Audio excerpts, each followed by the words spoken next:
ಪರಶಾಂಪುರ ಹೋಬಳಿ ಮಟ್ಟದಲ್ಲಿ ದಲಿತ ಸಂಘಟನೆಗಳು ಹಾಗೂ ನೌಕರರ ಸಂಘದ ವತಿಯಿಂದ ಸಂವಿಧಾನ ಶಿಲ್ಪಿ ಡಾಕ್ಟರ್ BR ಅಂಬೇಡ್ಕರ್ ಅವರ ಜಯಂತಿ ಕಾರ್ಯಕ್ರಮವನ್ನು ಶಾಸಕರಾದ ಟಿ ರಘುಮೂರ್ತಿ ಉದ್ಘಾಟಿಸಿ ಮಾತನಾಡಿ, ಈ ದೇಶ ಕಂಡ ಮಹಾಮೇಧಾವಿ, ಮಹಾನಾಯಕ, ವಿಶ್ವಮೆಚ್ಚಿದ ನಾಯಕ ಅಂಬೇಡ್ಕರ್ ಅವರು. ಇವರ ಆಶಯಗಳು ಈಡೇರಿಸುವಲ್ಲಿ ನಾವುಗಳೆಲ್ಲರೂ ಒಗ್ಗೂಡಬೇಕಾಗಿದೆ. ನ್ಯಾಯಸಮ್ಮತ ಹಾದಿಯಲ್ಲಿ ಹೋಗುವುದನ್ನು ಕಲಿಯಬೇಕು. ಶಿಕ್ಷಣ, ಸಂಘಟನೆ, ಹೋರಾಟ, ನಮ್ಮ ಮೂಲಭೂತ ಹಕ್ಕು, ಇವುಗಳನ್ನು ಪಡೆಯಬಹುದಾಗಿದೆ.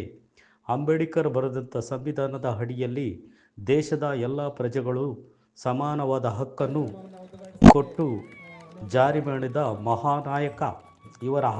ಇವರ ಜಯಂತಿ ಆಚರಣೆ ಮಾಡುವುದು ನಮ್ಮೆಲ್ಲರ ಭಾಗ್ಯ ಎಂದು ಹೇಳಿದರು.